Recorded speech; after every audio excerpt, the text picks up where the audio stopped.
పశ్చిమ గోదావరి జిల్లా నరసాపురంలో గత కొద్ది రోజులుగా పేరుకుపోయిన చెత్త సమస్యపై జిల్లా యంత్రాంగం ఎట్టకేలకు స్పందించింది. పట్టణంలో పారిశుద్ధ్యం అధ్వానంగా తయారైందని, రోడ్లపై చెత్త కుప్పలు కొండల్లా పేరుకుపోయాయన్న ప్రజల ఫిర్యాదులపై జిల్లా కలెక్టర్ స్వయంగా రంగంలోకి దిగారు. నరసాపురంలో ఆకస్మిక తనిఖీలు చేపట్టిన కలెక్టర్ క్షేత్రస్థాయిలో పరిస్థితిని చూసి మున్సిపల్ అధికారులపై తీవ్ర ఆగ్రహం వ్యక్తం చేశారు. 2-3 రోజుల్లోని సమస్యను పరిష్కరిస్తామని ప్రజలకు హామీ ఇచ్చారు.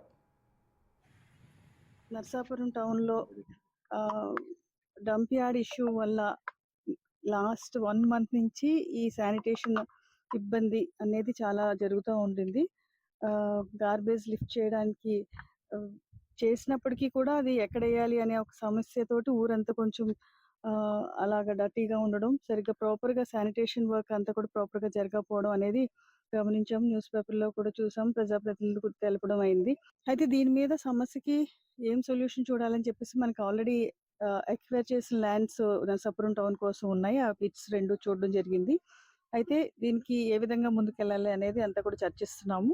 తొందరలోనే ఒక సొల్యూషన్ తోటి మీ ముందుకు రావడం జరుగుతుంది.